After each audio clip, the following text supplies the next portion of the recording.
Bien, buenos días y bienvenidos a esta segunda sesión del Seminario de Investigación en Física Educativa, correspondiente al semestre enero-junio del 2014, y vamos a dar inicio con la ponencia del profesor Ricardo García Salcedo, con el trabajo titulado Diseño Instruccional Activo. Bueno, pues, profesor Ricardo, bienvenido y adelante. Gracias. Bueno, pues vamos a hablar un poco acerca de una metodología que hemos estado implementando, una metodología activa que ha tenido varias vertientes en cuanto a las actividades que se han utilizado para los diferentes estudiantes que hemos tenido aquí de maestría. Entonces voy a hablar primero acerca de la metodología en general, y después al final de la plática pues me voy a ir un poco hacia los ejemplos que ya han sido implementados y algunas recomendaciones que hemos visto a partir de ellas, ¿no? ¿Por qué se pasó? Bueno, ¿cómo vamos a aprender mejor? Entonces nosotros necesitamos, para poder aprender mejor, necesitamos hacerlo de una manera ordenada. No podemos estar yéndonos de un lado para otro, cambiando actividades, etc. Por ejemplo, si yo les pregunto ¿qué es esto?, pues debido a que todas las piezas están desordenadas, pues no van a poder discriminar entre a qué me estoy refiriendo con estas figuras, ¿verdad? Entonces hay que ordenarlas para poder identificar de qué se trata. Entonces en realidad es una silueta humana, ¿sí? Y esto nos da la idea de que hay que ir en orden, hay que poner las cosas así. Entonces, ¿cómo se transmite? ¿El saber se transmite? No, en realidad lo que nosotros hemos estado pensando es que en realidad el saber tiene que construirse o reconstruirse por el parte del estudiante. Entonces, es a través de un ciclo que nos vaya a permitir, o que le permita al estudiante ir construyendo todo el conocimiento. Es decir, no es posible que uno lo transmita como tal, ¿no? Porque entonces regresamos a las viejas prácticas de Sócrates y de Platón. ¿Cómo promover el aprendizaje? Bueno, pues ya que vimos que nosotros, que el alumno debe de reconstruir su propio conocimiento, pues la mejor manera es a través de la verbalización del diálogo. No puede ser un agente pasivo. Eso lo hemos estado discutiendo mucho en los exámenes de grado que hemos tenido aquí, en las pláticas, ¿sí? Entonces, para ello vamos a necesitar crear una necesidad por aprender, ¿sí? Por ejemplo, hay que motivar para que el estudiante se enganche en ese sentido hacia el aprendizaje. Por ejemplo,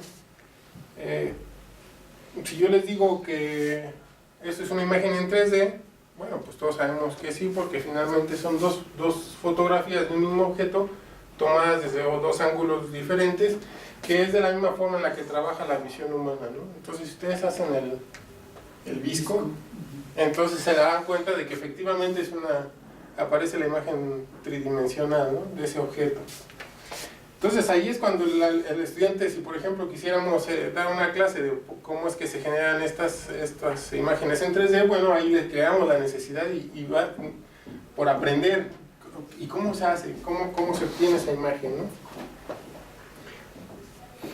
Para ello necesitamos primero tener un conjunto de conocimientos, ¿sí?, que se van a adquirir a través, o que el alumno va a construir a través de observaciones y de evidencias.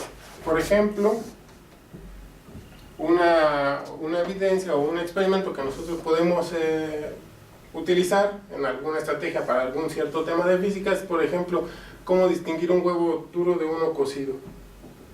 Obviamente sin olor, sin textura, yo los tendría aquí y solo con manipulación mecánica, ¿no? Esto es también algo muy simple de decir, ¿no? Posteriormente debe de elaborar explicaciones.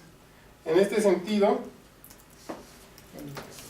yo después de alguna clase, digamos, de centro de masa, yo les podría decir, a ver, siéntense como se indica en la figura y traten de levantarse sin meter las piernas debajo de la silla o sin inclinarse. nos tienen que dar una explicación de qué está sucediendo. Primero, si lo intentan, no van a poder.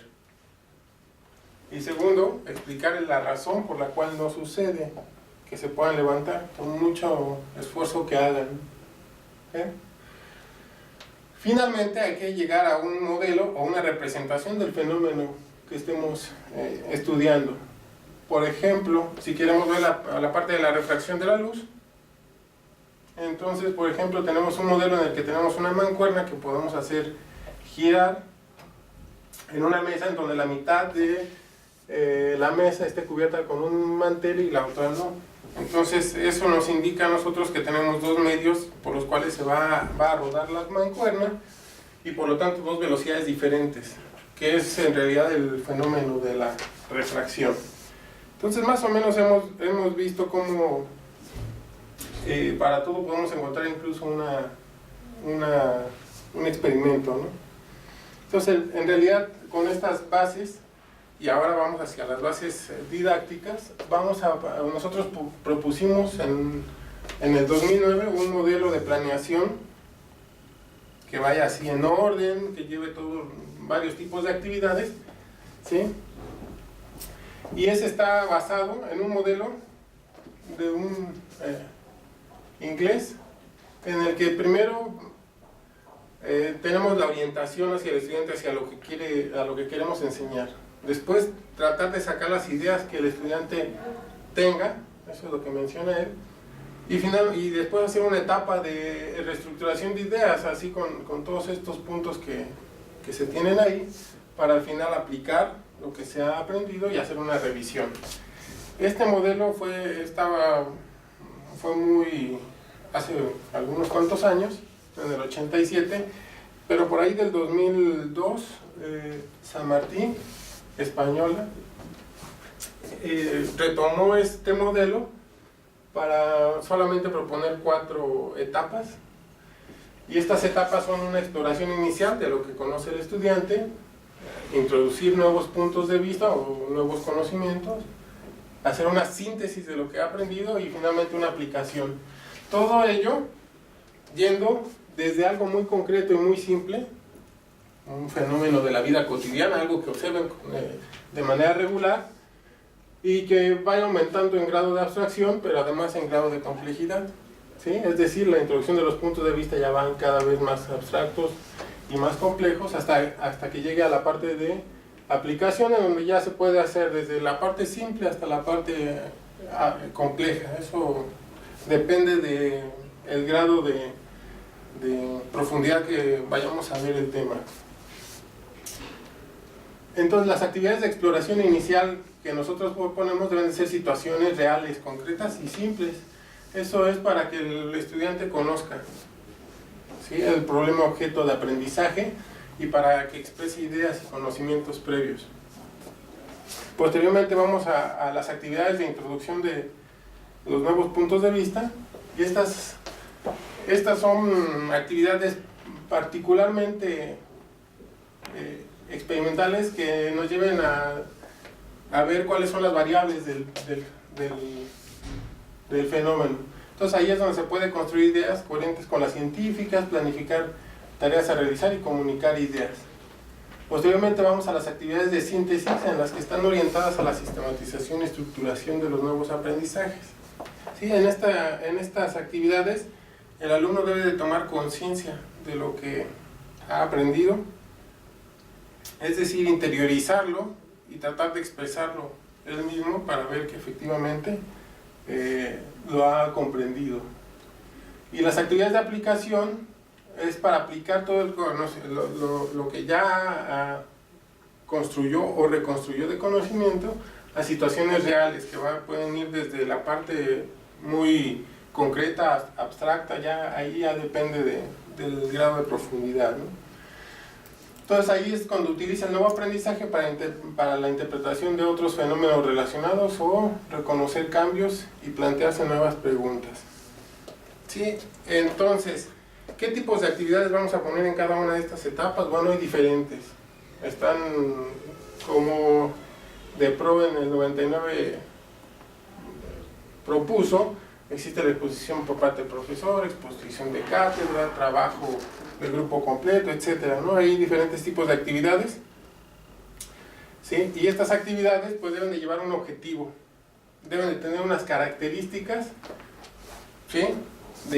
Las características de estas actividades, que es decir, qué es lo que los estudiantes van a hacer con lo que se tenga ahí, ya sea un experimento, ya sea una simulación, lo que sea, qué hacen con esas ideas, el grado de apertura o cerradura, qué tanto se involucra el estudiante con el experimento. Después vamos a la parte del contexto del trabajo práctico, es decir, la duración que va a tener la práctica, los recursos involucrados, etcétera, y finalmente un registro. ¿Sí? Un registro porque debemos de tener una evidencia de que el estudiante lo realizó, que nos puede servir solamente para ello o para su evaluación. Entonces nosotros proponemos una guía, unas secuencias didácticas, ¿sí? Con cierta estructura que van a permitir que el profesor pueda implementarlas en clase, ¿no? Entonces, para ello, bueno, obviamente lleva un título que sea atractivo, primero para el profesor, después puede ser que el profesor la explique y digamos a ver esta clase por el título, y el título por lo menos debe ser atractivo. Proponemos una finalidad y la estructura de la secuencia. Esto es porque el profesor puede decidir, por ejemplo, aquí tenemos una actividad inicial y luego tenemos 2 actividades para observar o reflexionar. Entonces, dependiendo de si el profesor consiguió o no consiguió los recursos, el tiempo, etcétera, puede ser que incluso haga las 2 o solamente se vaya por un lado, o a un grupo le diga que se vaya por un lado, a otra parte del grupo por otro lado, etcétera, ¿no? Entonces, para eso nos sirve una estructura de este tipo. Hay otras que son más lineales, entonces no se puede, ¿no? En la misma documento de la secuencia, nosotros a veces es recomendable colocar algunas de las ideas previas que se conocen en la literatura, para que también el profesor sepa a qué se enfrenta, ¿no? En general, él puede hacer una investigación sobre las ideas previas de sus estudiantes, pero no siempre hay el tiempo, y además el profesor no necesariamente tiene por qué ser el investigador, que el que tome la iniciativa de intentar indagar esas ideas previas con alguna metodología sistemática. Entonces, para ello hay una página en donde uno puede ver todas las referencias, ¿sí? Que existen sobre ideas previas en educación en ciencia, ¿sí? Luego, una vez que tenemos esta parte, vamos como tal a entrar a la parte de la secuencia, de cómo es que los vamos a enseñar a los estudiantes. Entonces, para ello vamos a hacer la etapa para iniciar, y en ella lo que nosotros proponemos principalmente es hacer una pregunta muy concreta y muy simple. Esta pregunta debe de servir para enganchar al estudiante completamente hacia el aprendizaje del fenómeno que queremos estudiar. Y posteriormente vamos a una etapa de observación y reflexión. En ella lo que se tiene que ver es comprender cuál es el concepto que se va a estudiar por parte del estudiante, y eso es a través de experimentos, por ejemplo, ¿no? Puede ser alguna simulación, puede ser alguna lectura. Posteriormente vamos hacia la presentación de nuevas ideas, es decir, ya que el estudiante vio hacia dónde vamos, bueno, pues vamos a presentárselas. ¿Cómo lo podemos hacer? Bueno, principalmente se utiliza la exposición de cátedra, aunque también es posible, y lo vimos en algunos trabajos con estudiantes de la maestría, que esta presentación de nuevas ideas se hace a través de una discusión entre compañeros, aplicando nuevas ideas. Entonces aquí viene la parte esta en donde, ya que el estudiante reconstruyó un concepto, ya lo tiene más o menos madurado, entonces vamos a aplicarlo a otros contextos y ver si puede dar explicaciones. Ahí las actividades son generalmente experimentales, ¿no? Y hasta ahora todo es parte conceptual, aunque en este momento puede haber si se requiere algún tipo de ejercicio matemático, pero hasta ahora no lo hemos explorado, solamente la parte conceptual de los fenómenos. Posteriormente la etapa de sintetizar, en donde el estudiante, bueno, ya lo dijimos, es para que reflexione sobre lo que ha aprendido, y en este caso se ponen actividades del tipo de una discusión de equipo o una autorreflexión, ahí que se le deje una tarea para casa, etc. Para evaluar, bueno, ahí ha habido varios tipos de actividades que hemos propuesto, ¿sí? Entre ellas, por ejemplo, cuando la estudiante, nuestra alumna de maestría, hizo una actividad de lectura de cómic, lo que se le pidió a los estudiantes en esta sección fue evaluar. De evaluar fue continuar el cómic, por ejemplo, ¿no? Bueno, después ya vienen las referencias utilizadas. Esto les digo que es la parte que nosotros diseñaríamos para que el profesor la implementara. Aquí están, de acuerdo al modelo didáctico y nuestras secuencias. En realidad están incluidas actividades en todas las etapas que propone el modelo didáctico, más las que están ahí adicionales.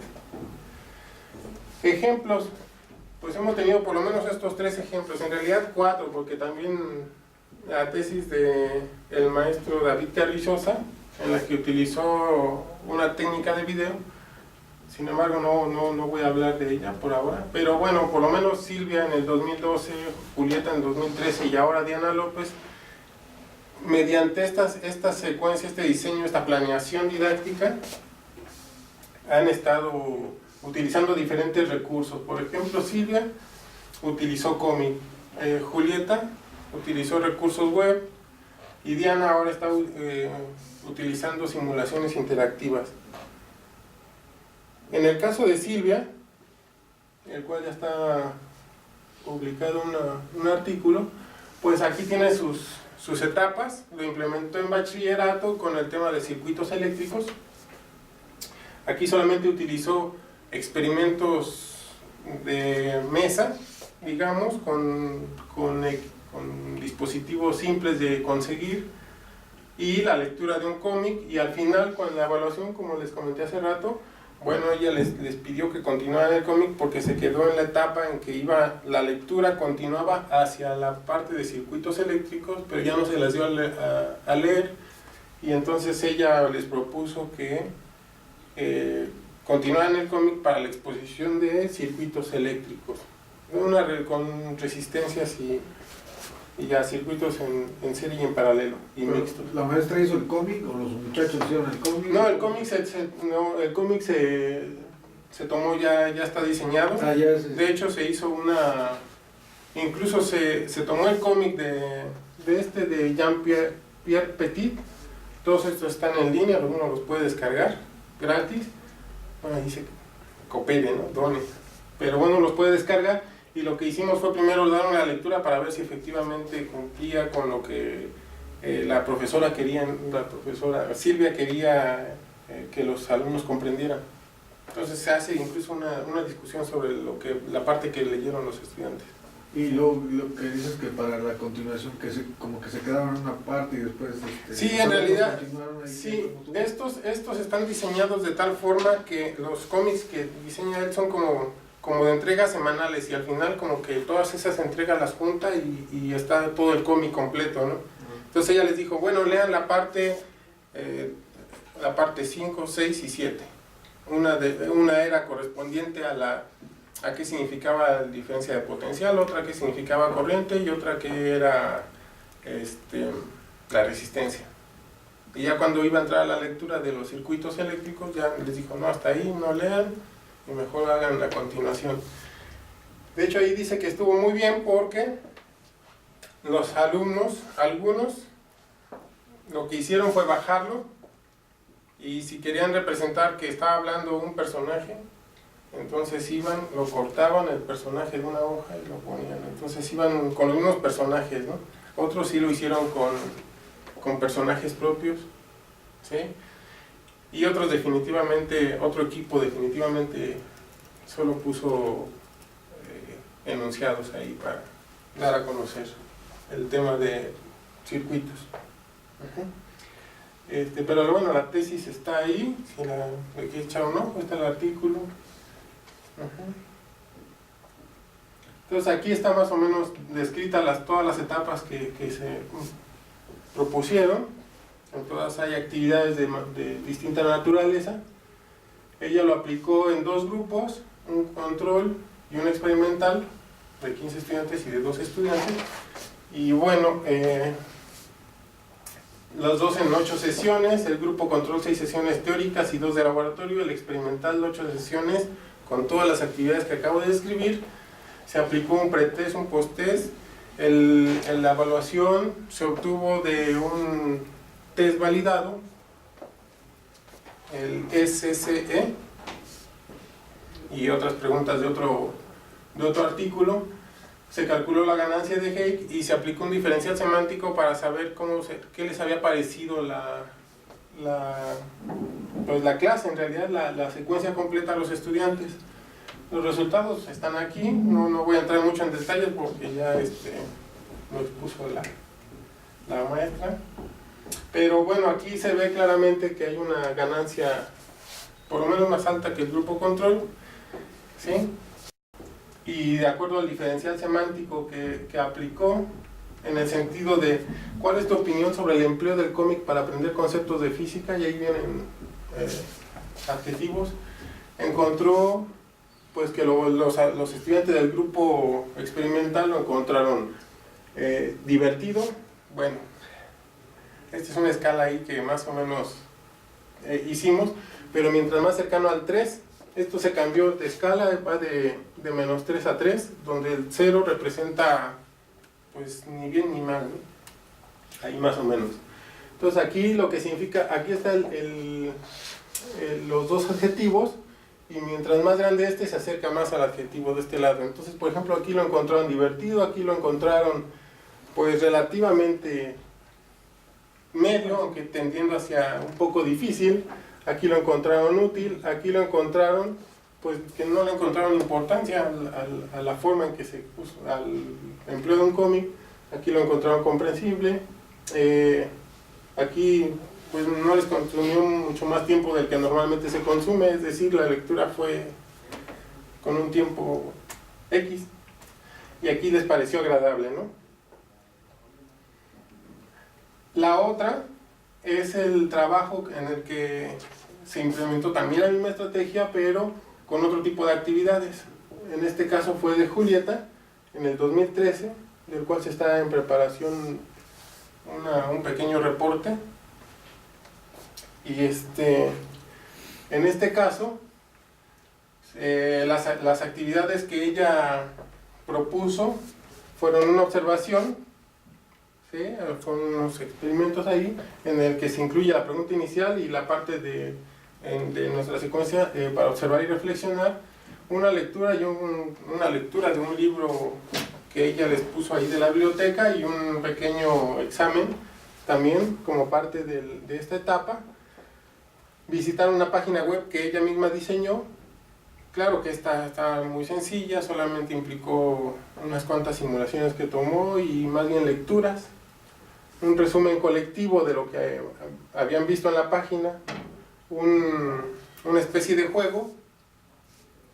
Desarrollaron maquetas de objetos astrofísicos.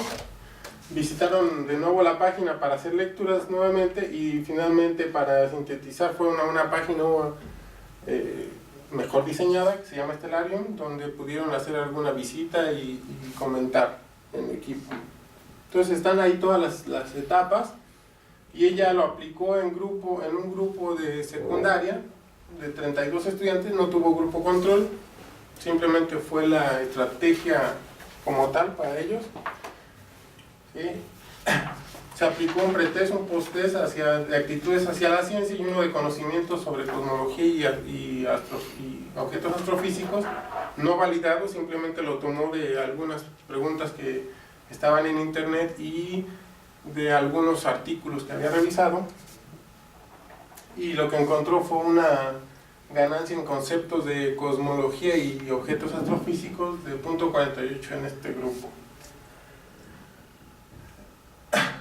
Y lo que estamos haciendo en este momento con Diana, estudiante de esta última generación, es también implementando esta misma metodología, estas mismas diseño instruccional, estas secuencias, pero lo va a hacer ahora con simulaciones interactivas. Y para ello ella va a tomar simulaciones que, bueno, en esta primera etapa del experimento, tomó estas simulaciones ya diseñadas en la Universidad de Colorado y las implementó ya en clase. Ella, en realidad, lo que hizo fue seguir la secuencia de Silvia, de los cómics. Simplemente intercambió el cómic por las simulaciones. Incluyó no solamente una actividad que incluyera el cómic, como en el caso de Silvia, que fue la lectura, y ya, y después en la parte de evaluación, la continuación, no, ella hizo los experimentos, hizo 2 o 3 simulaciones, no solamente una, y al final en la evaluación lo que hizo fue poner otra simulación, pero en donde estuvo manipulando ya variables. Bueno, los alumnos ya podían manipular variables. Este trabajo todavía no está completo, es el que estamos realizando para que ella pueda obtener el grado. En esta primera implementación, ella, como les digo, tomó como base todo el trabajo de Silvia. Sin embargo, está en la etapa de que ya vio cómo se hace y de que ahora lo que va a hacer en la parte de evaluación es utilizar un tutor inteligente, y las simulaciones vamos a intentar entre todos, entre ella y nosotros como sus tutores, intentar realizar o diseñar una simulación. Eso todavía está en veremos, pero el tutor sí los tutores, porque no nada más va a ser uno, para la parte de evaluación sí se está desarrollando. Entonces ella ya hizo una primera implementación. Aquí está uno de los tutores para verlo de circuitos, y como les digo, siguió la misma estructura de Silvia en este trabajo, y lo que se ha obtenido hasta ahora es, aquí se utilizó un grupo experimental 1 control con las mismas, más o menos, con unas características semejantes también en preparatoria, y la ganancia conceptual fue de 0.43 y 0.18 en el control. Sin embargo, en este momento no nada más nos quisimos quedar con la simple ganancia conceptual, sino vamos más allá. Se está haciendo ahora un resultado de ganancia conceptual no por pregunta, sino por estudiante. Entonces tú tomas al estudiante 1 y le calculas la ganancia conceptual. Claro, tiene que ser de todas las preguntas, ¿no? Así todos. Y después, bueno, en este artículo se describe muy bien, lo que se va a hacer es hacer un análisis de qué alumnos aumentaron en mayor o menor medida su comprensión, su ganancia conceptual, y ver si los que tenían mayor ganancia conceptual pasaron a menos en el post-test o viceversa, ¿no? Es un análisis ahí más o menos que está interesante, es en términos de los promedios por estudiante, y además estamos realizando un análisis de factor de concentración de estos resultados, de esta primera implementación que hizo.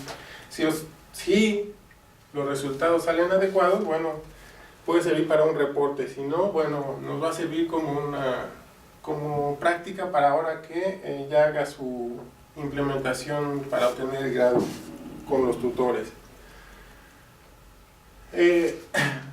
Implementó también el diferencial semántico para el uso de simulaciones. En un grupo utilizó simulaciones, en otro no. Y si se dan cuenta, por ejemplo, en el experimental, todos los números van hacia la parte bonita de los adjetivos, ¿no? Son más grandes. Quiere decir que los estudiantes como que se ven más enganchados hacia la comprensión del fenómeno o del concepto cuando utilizan las simulaciones. Eso fue un análisis así muy rápido. Bueno, ¿qué hemos visto? Primero nosotros diseñamos esta metodología, bueno, no diseñamos, empezamos a tratar de meter muchas actividades en las etapas que describe el modelo de San Martín, y ya hemos tenido unas cuantas implementaciones con diferentes tipos de actividades. Ahora, lo que nosotros hemos visto, y que yo creo que vamos a comenzar a realizar, y estas las hemos observado de las implementaciones, pero además han salido algunas de las retroalimentaciones que los sinodales han hecho a las tesis que se han presentado, y entre ellas, la primera que nos parece bastante adecuada es basar ese diseño instruccional, es decir, las etapas y las actividades que van a ir en cada etapa, basarlas en los instrumentos de evaluación. Bueno, ¿cómo que en el instrumento de evaluación? Sí, ¿por qué? Porque los instrumentos de evaluación se tienen que basar en los conocimientos esperados marcados en los programas de estudio. Es decir, si yo quiero hacer un diseño instruccional, yo me tengo que ir al programa de estudios. ¿Yo qué tema voy a tratar? Voy a tratar el tema de, por ejemplo, ley de gravitación de Newton. Y entonces los programas generalmente dicen conocimientos esperados, o qué quiero, ¿no? Y entonces en base a esos conocimientos esperados, yo voy a diseñar el test de conocimientos.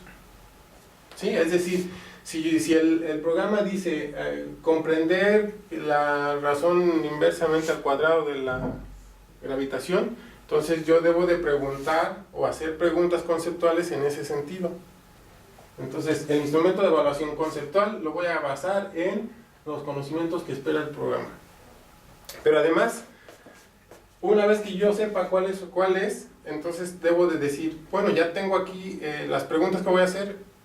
¿Qué actividades me van a llevar a que se suponga que comprendan estas 3 o 4 preguntas? Estas 2 o 3, esta. ¿Sí? Ya que tengo las actividades, entonces puedo diseñar incluso otros instrumentos de evaluación, como test de actitudes, o test de habilidades, o rúbricas, más bien. ¿Sí? Y entonces, esto como que es una sinergia, ¿no? entre estos dos primeros puntos. Porque hasta ahora, lo que nos hemos dado cuenta es de que se diseñaba la secuencia, y después el instrumento de evaluación, pero no nos parece como muy adecuado, porque a veces se escapan varias cosas que nos hemos dado cuenta en las retroalimentaciones de los sinodales, ¿no? Incluso uno mismo cuando está de sinodal de los estudiantes se da cuenta y dice, ¿cómo es posible, no? Que no lo pensé antes.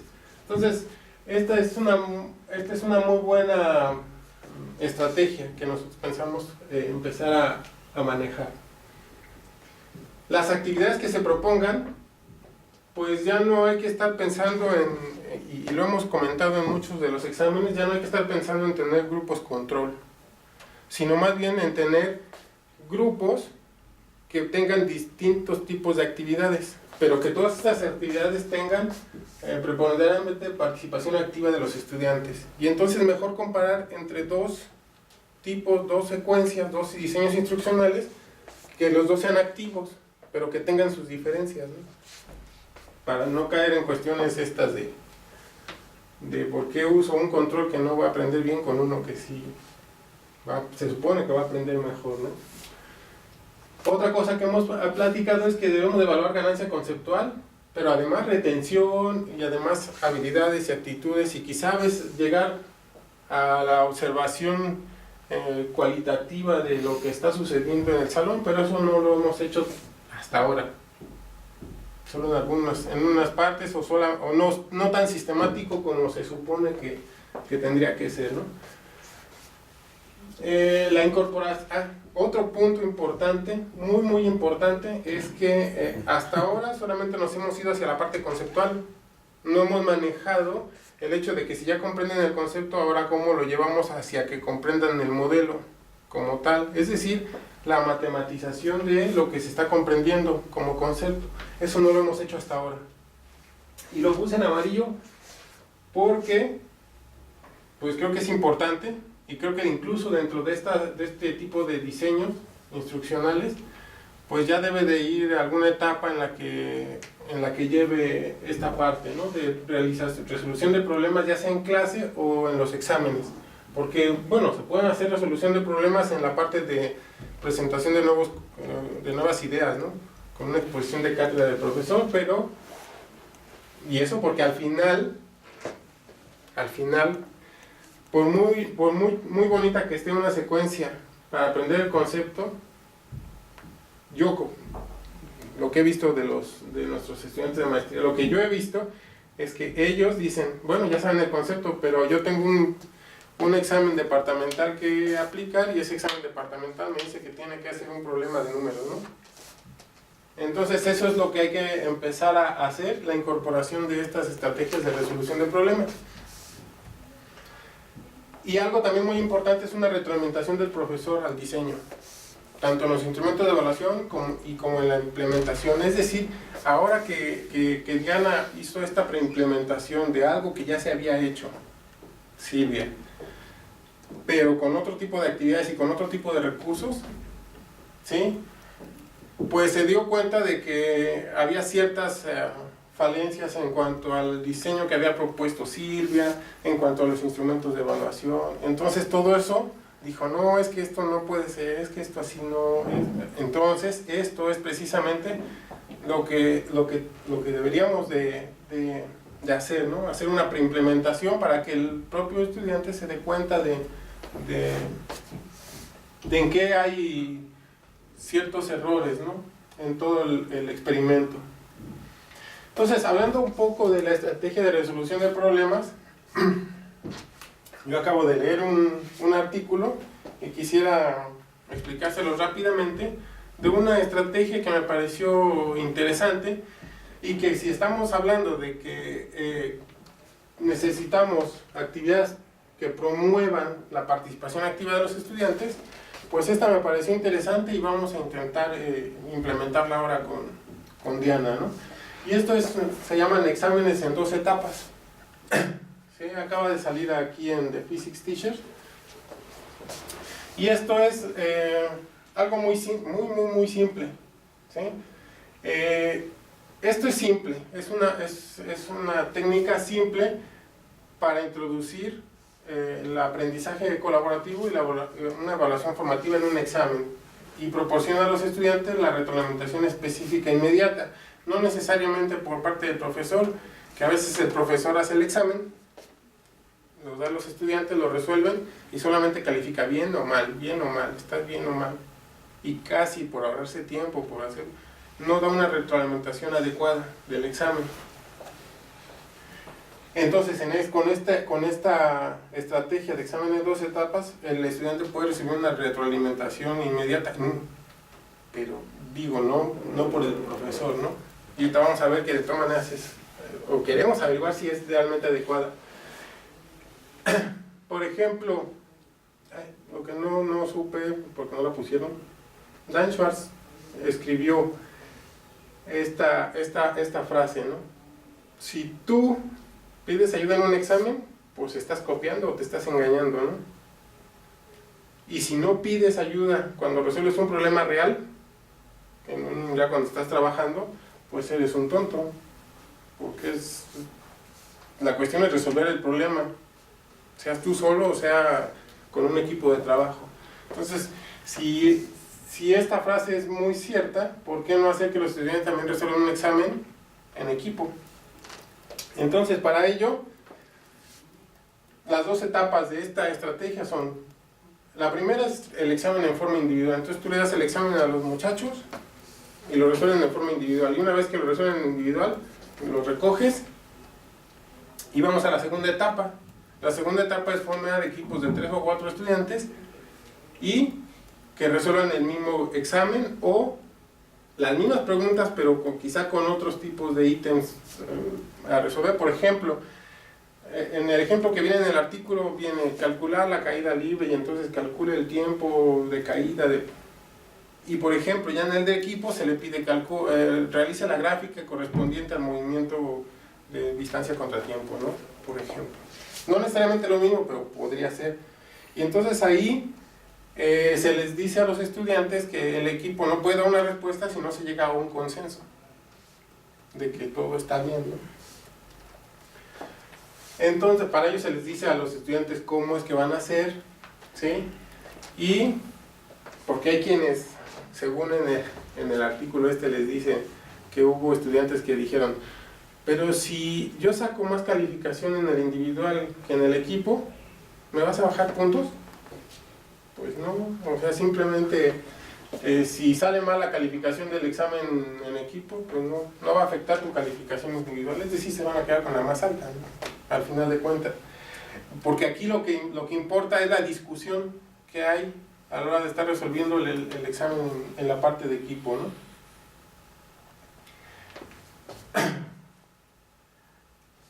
Y entonces aquí para cómo evaluar la evaluación de las respuestas de los equipos tanto individual como en equipo, la evaluación de las actividades. Esto es lo que nosotros no lo menciona mucho o con gran detalle el artículo que leí, pero es algo que nosotros hemos visto y hemos platicado, que si aplicamos esta estrategia en el grupo o la incluimos dentro de las actividades de las secuencias, lo que queremos evaluar van a ser las respuestas como tal de los estudiantes. ¿Por qué? Porque tenemos que darle un número, ¿no? Para empezar. La evaluación de las actitudes de la actitud de los estudiantes hacia la forma de realizar este tipo de exámenes. Es decir, ¿qué piensan? ¿Lo recomendarían? ¿No lo recomendarían? Y una evaluación del trabajo en equipo, es decir, por plantearles una rúbrica en la que se evalúen a sus compañeros cómo trabajaron en equipo. ¿Sí? Eso es lo que pretendemos, ¿no? Es que esté hecho y yo creo que, bueno, esperamos tener resultados adecuados, ¿no? Bueno, pues por el momento es todo. Espero que haya quedado más o menos claro. Y si tienen alguna duda, por favor. Bueno, yo quería preguntarte, Ricardo, bueno, a propósito de lo que estás haciendo, no tanto por el trabajo de los estudiantes que ya están hechos, sino como un poquito esta discusión de a dónde vamos con este asunto de las secuencias, ¿no? Porque, digo, Ricardo presentó 3 ejemplos, pero pueden haber más de las tesis que ya están reportadas aquí y en otros lugares. Y los profesores, bueno, implementan una secuencia, basados o no en el programa, con unas ciertas técnicas de evaluación, ya sea que les pongan a hacer experimentos, vean páginas web, o sea, le ponen diferentes estímulos para que ellos adquieran la información, ¿no? Y se familiaricen con los conceptos. Eso es lo que yo más o menos he visto. Pero lo que, pues, a propósito de lo que dice Ricardo, quería plantear es, bueno, ¿a dónde nos va a llevar este asunto de continuar con esas secuencias, ¿no? O sea, porque cada profesor es un caso. Y ese caso, pues, es poco probable, o tiene poca probabilidad de que esa experiencia de él se repita con otros compañeros, ¿no? Porque, bueno, a lo mejor esta persona ocupó un cómic porque le gustan los cómics, ¿no? Pero bueno, a lo mejor a mí no me sirve. O sea, ese tipo de secuencias, o sea, tienen algún efecto, una trascendencia, alguna importancia que pueda servir a otros. Esa es una situación que habría que plantearnos, no sé, ustedes ahí, porque bueno, pues sí, los maestros hacen su experiencia, ¿no? Y bueno, este asunto de grupos control, pues es que no son conejitos ahí, el conejito, pues ni siquiera los conejitos, ¿no? Cuando se hacen experimentos, ¿cómo sabes que efectivamente tienen las mismas características de su metabolismo para que sean comparativos, ¿no? Simplemente, si tú tienes un mismo grupo y le das a unos con la misma secuencia didáctica, a unos y a otros, vas a ver que tu ganancia conceptual es diferente, ¿no? O sea, no tiene caso ni siquiera hacer un control, pues, porque ya en sí cada grupo es como un individuo, ¿no? Salen resultados diferentes, no tiene así como mucho sentido. Entonces, bueno, así como que, bueno, el pretest, el posttest, la ganancia conceptual, hacia dónde nos va a llevar el asunto, ¿no? O sea, simplemente son casos de estudio que, bueno, le sirven a los profesores para su didáctica, para su trabajo cotidiano, pero bueno, ¿qué se puede esperar más de eso, ¿no? De su experiencia, de su... De hecho, es una declaración que yo como él comenta, hemos platicado mucho de esto en los exámenes, y algo que me parece curioso de su trabajo es, o sea, sí son casos de estudio, pero ya son aplicados de una teoría que está atrás, no es una invención de que sí nos ha tocado que algún alumno dice, pues es que esto yo lo he hecho 20 años, bueno, lo has hecho tú, pero muchas veces no tiene el sustento teórico atrás. Estas propuestas sí tienen un sustento teórico y han sido adaptadas a las condiciones que tenemos, porque lo hemos platicado. Esto de los grupos control y todo esto viene mucho del origen, de la parte americana que tienen ellos, que ellos sí pueden hacer estudios con cientos y con miles de estudiantes. Nosotros tenemos un estudiante en doctorado Mario que es la insistencia que ha tenido él, ¿no? Es que si yo no hago estadística, acá no me van a creer que yo estoy haciendo investigación. Oye, no, mira, pues es que es muy complicado. No, es que si no, pero bueno, más bien va por ese lado, ¿no? Ahora, todo esto tiene su sustento teórico atrás, no es una invención. Algo que es curioso y que en alguna ocasión lo hemos platicado, y voy a poner un símil, llamémosle sociofísico, si se vale el término. Cuando se tenía un montón de partículas elementales hasta los 60, pues se empezó a ver que algunas tenían características similares y entonces ya se llegó a los quarks. Bueno, muchas de estas situaciones algún día lo platicamos, y voy a poner 3 ejemplos y 4 con el que está poniendo Ricardo. Cuando trabajas con ciclos de estilos de aprendizaje, por ejemplo, con el 4MAT, te habla, son 8 pasos. Y está basado en una teoría psicológica, no es nada más de que alguien se inventó. Dicen, bueno, Kolb te dice que lo que tú mismo mencionas, tienes que ir de la experiencia concreta, la conceptualización abstracta, etc., ¿no? Segundo, nos vamos a las clases demostrativas interactivas de Sokolov y te da una secuencia de 8 pasos también, donde tiene que ir desde la experiencia con el experimento, la manipulación, etc. De los últimos que me acuerdo, el aprendizaje basado en problemas, cuando lo presentó Jorge Holguín, también era una secuencia de 8 pasos donde también tenías que ir desde la experiencia concreta con un problema y ya terminar. Tiene sus variaciones y todo esto. ¿A qué voy con el símil sociofísico? Bueno, que muchas de estas propuestas tienen puntos en común y todas están basadas sí en teorías fuertes que no, ahí es donde sí no nos hemos metido.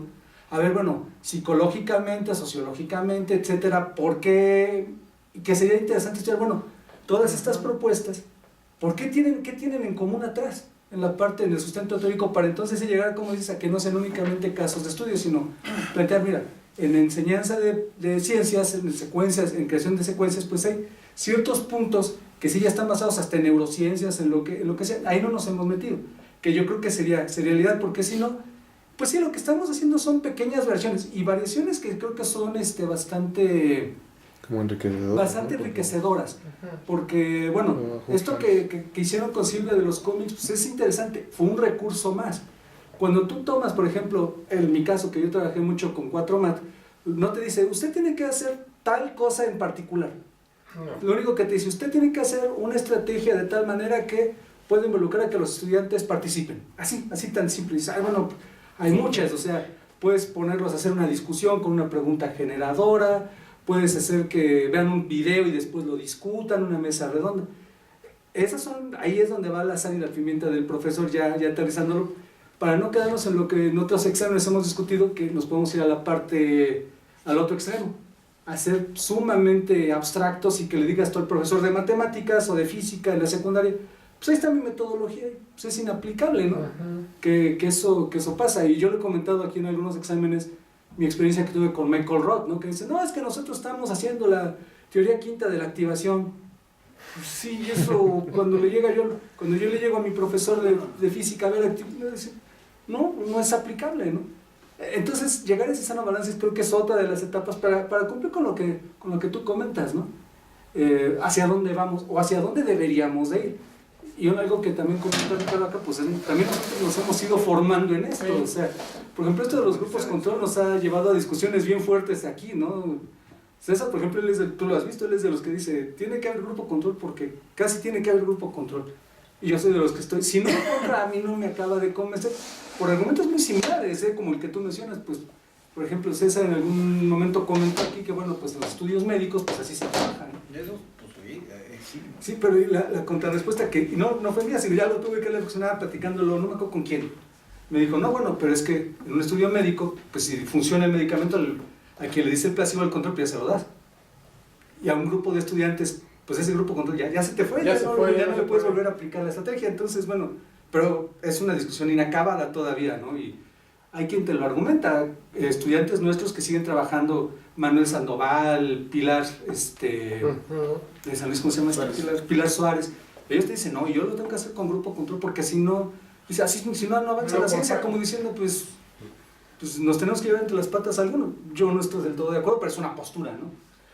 Yo creo que en ese sentido de lo que tú dices, más bien deberíamos, así como grupo, deberíamos de sentarnos una discusión así tipo seminario, pero no hablar cada quien de lo que hace. Bueno, por lo menos ahorita ya pasamos casi todos, pero ya que vemos qué es lo que estamos haciendo, ahora sería sentarnos a discutir sobre qué estrategia está implementando cada uno, ya sea propiamente o a través de sus estudiantes, y sentarnos a hacer toda esta parte que tú estás comentando ahorita, de la parte que hay detrás, para intentar enmarcar todo lo que hacemos nosotros, todo lo que estamos haciendo, en una sola teoría fundamental, digamos. Esa sería una idea ahora, de irnos a eso. Nada más un comentario, así por ejemplo, aquí hemos puesto mucha atención en los documentos de Redditch, ¿no? Y lo retoman. E incluso el mismo César dice, bueno, pues se ha demostrado que luego Redditch pues dijo 2 o 3 cosas que habló sobre el constructivismo que él mismo ha dicho por Redditch. Dicho, bueno, pues es que yo me equivoqué y no es cierto, ¿no? Y ahí en esa parte no nos hemos metido, ¿no? Como que hemos retomado casi como vive lo que han dicho algunos y no le hemos hecho algunos aportes a veces, ¿no? Que eso sería lo interesante, a ver, ahora qué le aportamos nosotros, hasta para la crítica, ¿no? Decir, bueno, mira, pues aquí no, por aquí no va, ¿no? Pues esa sería la cuestión ahora, ¿no? De sentarnos como un grupo a hacer algo más allá que simplemente los casos de estudio estos. Sí, de hecho, continuando con esta discusión, yo creo que tu presentación deja preguntas abiertas de investigación en el terreno de la educación matemática, de la educación en física. Más allá pues de lo interesante que pueden resultar algunas secuencias para algunos profesores en contextos muy específicos, yo creo que una pregunta que dejas y que me parece interesante pues en el terreno de la educación en física es qué tan generales pueden ser las secuencias didácticas. Cierto es que tú partes, y lo dijiste desde un principio, tú partes de una premisa: para aprender se necesita un orden. Puede ser debatible eso, puede ser que el aprendizaje no necesariamente requiera un orden, pero eso incluso puede ser, podemos entrar en otro terreno que ya lo han abordado los psicólogos, los antropólogos, pero también los físicos, ¿no? O sea, los físicos los físicos preocupados por la educación de la física, pues podemos entrar en ese terreno.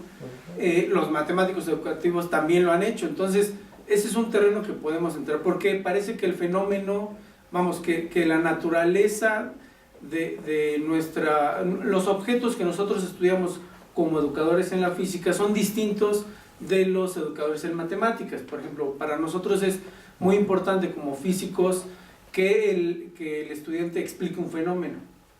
Y claro, con base también, sin el uso de las matemáticas, pero también el uso de las matemáticas.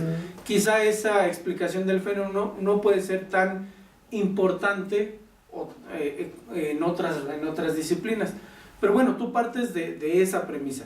Y con base en esa premisa, se dice que una secuencia tiene que ser ordenada. E insisto, la generalización de una secuencia didáctica creo que es el tema principal, y retomando, claro, lo que tú pones sobre la mesa, algo interesante y nos damos cuenta que una secuencia es muy útil para un profesor, pero es distinta para otro. Es más, es distinta en la siguiente clase. Sí. El mismo profesor, el mismo grupo que te responde de un modo con un experimento, en la siguiente hora ya no te responde de la misma manera. Eso puede ser interesante como un objeto de estudio para nosotros como físicos educativos. Me llama la atención ahora que dices que no es interesante para ustedes, no es tan importante manejar el grupo de control, que es algo también que se había discutido aquí. Bueno, ya no voy a repetir lo que dijo Mario, pero se había discutido. Pero me llama la atención que ahora ustedes propongan ya una nueva metodología respecto de la validez de las secuencias didácticas. Quizá la metodología ahora para validar una secuencia didáctica no tenga que ser únicamente el grupo control. Ahora tendremos que generar o retomar otras metodologías de otras disciplinas para validar las secuencias didácticas. En realidad lo que yo quise decir es, por ejemplo, se tienen metodologías ya bien establecidas como las CDIs, como el ABP, que sí han demostrado su efectividad y ya está más que demostrada, ¿no? Y publicada y todo. Entonces es más bien considerar esas y ver qué tan bien funcionan las que proponemos ahora con respecto de esas que han probado cierta validez, ¿no? No es tanto que haya que repensar todo ese asunto de la evaluación. Y además la evaluación de una metodología de diseño instruccional no nada más se va a basar en si es mejor o peor que algunas ya validadas, sino incluso con las actitudes de los estudiantes y con las habilidades que puedan adquirir. Más bien es en ese sentido, ¿no? O sea, porque lo que yo decía es, bueno, proponemos dos estrategias diferentes activas, con actividades diferentes, y vemos cuál funciona mejor, ¿no? Y entonces así no descuidas a ninguno de los dos grupos, por ejemplo. A los dos les das participación activa. A lo mejor alguno las actividades van a ser tan diferentes, ¿sí? A lo mejor nada más son discusiones, por ejemplo, discusiones por pares, y en otra nada más va a ser con experimentos y eso. Entonces sí va a haber, o parece ser que va a haber una cierta diferencia, aunque los van a aprender más que si fuera la clase normal, la de exposición de cátedra. A eso más o menos es a lo que yo me refería, ¿no?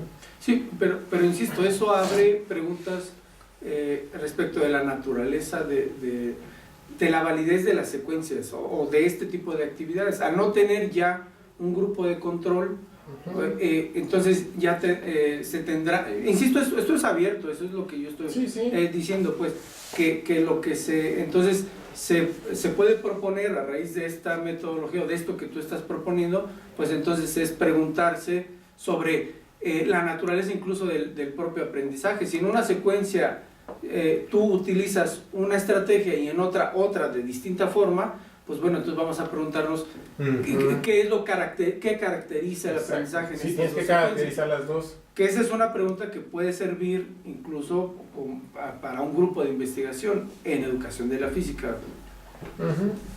Sí, aquí yo estoy de acuerdo con ustedes. O sea, es interesante, porque nosotros hemos venido trabajando en la mayoría del cuerpo académico con esta situación de establecer los grupos de control, ¿no? Y creo que, bueno, lo había comentado con ustedes, también con Ricardo, la cuestión de decir, bueno, y también, ¿no?, muy debatible el aspecto que decíamos, ¿no? Bueno, si usamos un grupo de control, pues realmente no estás impactando en el aprendizaje de esos estudiantes, lo que va en detrimento de ellos, ¿no? Les estás afectando en cuanto a un mejor rendimiento y aprovechamiento, cuando tienes una persona que ya está especializada en la formación de estudiantes, ¿no? Ya tiene un conocimiento más claro de qué es lo que busca. Entonces, yo soy completamente convencido de que sí tenemos que hacer este cambio, nada más que como dice Isaías, bueno, y como se percibe, tenemos que tener como que esta línea, que es nuestro eje de referencia, que es la instrucción tradicional, y combinarla y ver la comparación con metodologías activas. Pero yo creo que eso de manejarlo, la cuestión tradicional, sí tenemos que desecharla, porque igual ahora nuestra referencia es una metodología activa muy bien cimentada, muy bien formalizada contra mi propuesta activa, ¿no? Y entonces ya no estamos como que diciendo a ver cómo sale, porque ya se han trabajado varias que fíjate que es algo mejor, ¿no? Digo, exacto. De hecho ya la exposición tradicional, pues ya se sabe. Ya lo sabemos. Más bien, a ver, haces esto y lo comparas con otro, ¿no? Exacto, algo que sí tienes bien fundamentado, como comenta Mario, están bien establecidas, bien claras las actividades, con algo innovador que pueda complementar. Y es que de hecho, yo creo que ahí vamos ya hasta teniendo que cambiar la semántica de cómo nos... Por ejemplo, es algo que también hemos insistido mucho. Defíneme qué es clase tradicional, no que le decimos a los estudiantes. O clásica, exacto, o sea, desde ahí. Y por ejemplo, otra que ahorita sí me brincaba mucho esto de seguirle llamando activo. Después, también desde que Montoro dijo, bueno, a ver, dígame, si hay una aprendizaje que no es activo, porque incluso la parte tradicional se puede manejar como, pues, a ver si están activos, ¿no? Entonces, digo, incluso tenemos que cambiar ese lenguaje con el que nos manejamos dentro de la disciplina. ¿Cuál? ¿Sustituirlo con cuál? No lo sé, o sea, pero de que creo que sí es necesario que cambiemos ese lenguaje. Sí. Por ejemplo, o sea, referirnos a clase tradicional, pues a lo mejor también es tan tan abierto como decirlo como magistral o clásico, y después meternos con la parte, Expositiva. por ejemplo. Y si te fijas, ya ahí hablamos de 4 cosas que si nos pusiéramos a verlas en detalle, son cosas diferentes, lo magistral, lo clásico, etcétera, ¿no? E igual la parte activa. Entonces, te digo, yo no es una crítica, sino al contrario, es como una parte de la reflexión de que tenemos que Sí, cambiar. tenemos que definirlo y tenemos que quedar bien de acuerdo como... Porque no nada más como grupo. nosotros, por ejemplo, ahorita de todos los papers que presentaste como tus referencias, manejan el mismo lenguaje, o sea, No es seguir la corriente hasta Exacto. ahora, pero ¿por qué no empezar a salirse de esa claro, corriente? claro que es lo que comenta Carlos, bueno, pues hacia dónde nos dirigimos, ¿no? Que eso es lo importante. Ujú. Fíjate que otra de las cosas que ya mencionaste al final, y eso sí, pues es el punto toral, mira, uno puede echarles el show a los muchachos con experimentos, puedes ponerles videos, Lo que cómics, sí. todo lo que tú quieras de información, y les van a gustar si se los presentas de manera atractiva, les va a llamar la atención, todas las páginas, en fin, ¿no? Hay una serie de recursos que ya en nuestros tiempos pues, no había, y ahora ya son casi infinitas, ¿no? Eso está bien para hacerles llegar la información, como si vieras un video de National Geographic, ¿no? O de Discovery Channel. El punto cuchicuchi sigue siendo la matematización. Exacto. Esa es sí. la parte cuchicuchi, o sea, porque al final de cuentas, tú puedes hacer todo lo que tú quieras, pero hay un examen. O sea, hay un examen, preguntas abiertas, ejercicios numéricos, y al final de cuentas, si quieren pasar de secundaria a prepa, tienen que hacer un examen de admisión. Si quieren pasar de medio superior a superior, tienen que hacer un examen. admitir a la licenciatura. Siempre hay un examen de por medio. Entonces también parte de la labor, pues es la ejercitación de cómo resolver los ejercicios, ¿no? Y ahí esa es la parte, las estrategias, ¿no? A ver, para cinema, obviamente no hay una receta, pero por lo menos para cinemática, ¿cómo puedes ir siguiendo una cierta secuencia así como para hacer un pastel? Yo les digo a mis estudiantes, ¿no? Yo de la que yo sigo una cierta metodología para diagramas, para sistemas mecánicos, ¿no? A ver, compadre. Primero dibuja los vectores en el dibujo. Haz tu diagrama del cuerpo libre. Plantea las ecuaciones y luego ya las resuelves por sistema de ecuaciones, despejes, lo que sea, ¿no? Pero bueno, ese asunto, ¿no? Sistematizar un procedimiento que nada más me va a servir, en este caso, para sistemas mecánicos, ¿no? Así nada más, que haya fricción, peso, tensión, todo esto, ¿no? Obviamente para cinemática y para otros temas, pues tendrá que haber otras circunstancias, pero esa es una de las partes que sí también deberíamos de entrarle. Pues es que hay estrategias sistema? para resolución de problemas, pero separadas de estrategias que lleven la parte Pero una conceptual. cosa, Ricardo, por ejemplo, una cosa es la dinámica entre los chavos, que digas, bueno, vamos a juntarnos todos a hacer el examen o los problemas y después uno solito, ¿no? O como le estabas planteando, Dale. cada quien solitos y después en grupo, ¿no? Así como un examen. Es bueno, esa es una dinámica de trabajo. Ese es- Pero el asunto es, a ver, sean equipo, sean solitos o como sea, a ver, ¿cómo se va a seguir la resolución, no? Es eso, precisamente es lo que yo te decía. Eso sí la investigado resolución de desde hace problemas. más de 30 años. Desde los 70. Pues sí, pero ¿Dónde o están sea, los resultados? ¿qué? en eso? pero, Pues agarra las revistas. Hay sí, algunos un montón. resultados, sí. A ver, no, pero lo que está planteando Carlos es, por ejemplo, me parece... ¿Cómo resolver problemas? No, No la es que no dinámica es para solo resolver. cómo resolver el problema, sino es muy bonito presentarles a los estudiantes de una clase de física un fenómeno y decirles que ahí está implicado tal o cual concepto. El problema es después en la matematización de lo, pero la resolución de problemas es un método que ya eso sí se ha investigado, pues, es decir, la metodología de resolver un problema, bueno, desde Poljak cuando No, saca pero sus eso libros. se ha investigado mucho. El ABP, No, y lo de solución de problemas de lápiz y papel, incluso así se llama la línea, son temas viejísimos. sí, doctor, pero a lo que voy es que me parece, y bueno, si no lo dices tú, pues yo lo estoy retomando. El asunto es que en la enseñanza de la física está el fenómeno explicado de manera verbal y cómo hacer que el estudiante con base en las fórmulas lo explique, porque uno de los, precisamente del poder que tienen las matemáticas es que Que tú explique el problema. manipulas, sí, que lo explique de manera matemática. Uno puede manipular la fórmula No, pero a y ver, puede entonces, eso se manipular llama el fenómeno. modelación. Eso es modelación. Claro, por eso. Pero Pues es que precisamente lo que está... No, lo que le estaba hablando era resolución de problemas, ¿no? Bueno, a lo mejor me expresé mal. Resolución de ejercicios. De los ejercicios de que yo pongo un ejercicio y cómo, de manera general, aunque yo tenga diversas configuraciones, sean en grupo, en equipos, de dos, No, en sí, parejas o sí, no. pues es A que ver, hay diferentes estrategias. de resolución de Pero- ejercicios, pero no por de eso te problemas digo, en general. lo porque- que pasa No, es pero que así se llama, problem si te solving. metes al tema, pues eso se ha hecho por más de 30 años. Sí, Toda la escuela española de Barcelona de didáctica de las ciencias giró por 20 años más o menos a resolución de problemas a lápiz y papel. Y luego surgieron algunas metodologías de ABP y luego han surgido otras más de problemas ricos en contexto, es otra de las metodologías. Y pues se ha hecho, que no lo hayamos investigado nosotros aquí, pues es otra cosa. Pues pero yo creo que aquí, por ejemplo, una secuencia didáctica que puede ser útil, que es el de los cómics. Bueno, eso está bien, y ahí los estudiantes se sienten confortables, etcétera. Pero me parece que la pregunta, el siguiente paso es, bueno, de ahí, que tú mismo lo mencionaste, de ahí a la modelación, pues, Ujú, esa es la a la modelación. explicación matemática del fenómeno, Ujú. que no es un aprendizaje basado en problemas. Me No. parece que el aprendizaje basado en problemas No, ha sí, no. caído en la simplificación de muchas cosas, es decir, en la simplificación de resolver un problema básico y ponerle el problema, y bueno, el contexto en ocasiones nada más aparece en la pura redacción. Un auto va, etcétera. Bueno, pues eso del auto va, pues sí es común, pero ese contexto fácilmente o rápidamente se olvida en el momento en que lo olvidan los estudiantes, Sí. en el momento en el que empiezan a despejar.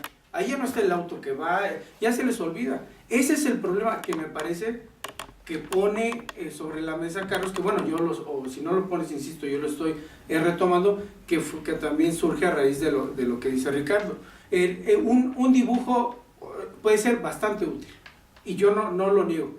El problema está, me parece, para nosotros como físicos o educadores de la física, es, a ver, ahora entonces pone al estudiante y que con las fórmulas matemáticas explique tal o cual fenómeno. Sí, porque hasta ahora todo lo que se ha hecho es conceptual, y cuando ya al final terminas la clase y le dices, ¿pero qué creen, muchachos? Tienen que hacer este examen. Pero no nos enseñó ninguna ecuación, ninguna fórmula. No, pues sí, ahí está lo malo. Entonces, hasta ahora, el consenso, la mayoría de las tesis de nuestros estudiantes graduados se han ido más por la parte conceptual que por la parte de modelación, por la parte de la matemática, ¿no?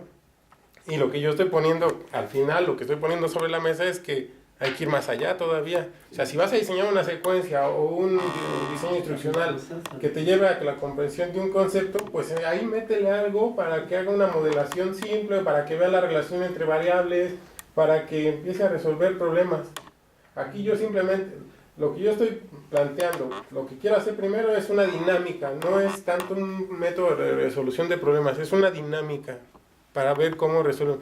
Porque meterse a la parte de resolución de problemas está pesado, ya está muy trabajado, hay que leer, y querer hacer algo nuevo ahí, pues no le veo mucho. Más bien es, que bueno, a lo mejor ya está, nosotros no sabemos. Que sería Sí, bueno Pues retomar. no hemos explorado. Que es sería que, bueno es que eso retomar es lo que estoy Lo que dice diciendo. Isaías, Que sería por bueno ejemplo, también retomar tiene años en y nuestros años estudiantes, decir, bueno, ok, mencionándose. tú me pones una secuencia o quieres Pero hacer una nosotros estrategia no lo para hacemos. un tema, ¿no?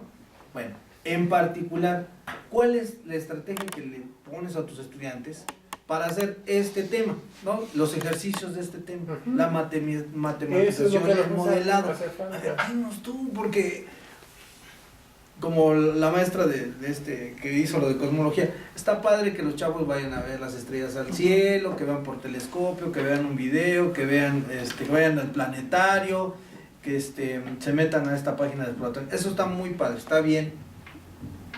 Pero la parte que ahí donde la puerca tuerce el rabo son los ejercicios, ¿no? Y ahí ya no hay nada. Ujú. ¿no? Ya no hay nada. Y entonces, bueno, pues los chavos salen muy felices, pero a la hora del examen, chin, ya no. ¿No? Pues sí, los problemas, por ejemplo, de caída libre, acabo de leer precisamente una tesis de maestría que narra cómo dos estudiantes intentan este cálculo, pues, porque el problema es más bien sobre el asunto de la derivada, pero el contexto es objetos que caen, pues que caen, o lanzados como proyectiles. Y es interesante porque la interacción que sucede entre los estudiantes a veces ni siquiera es, sí es del concepto de la derivada, pero a veces se atoran en los conceptos de velocidad, se van atorando en los conceptos incluso hasta de distancia, o en la interpretación gráfica, es decir, ese manejo del simbolismo matemático al concepto físico. Esto es un problema que me parece no se ha investigado a detalle. Yo más o menos conozco pues el aprendizaje basado en problemas, pero desde mi punto de vista reduce trivializa los contextos de la vida cotidiana. O sea, ¿qué significa un problema cotidiano?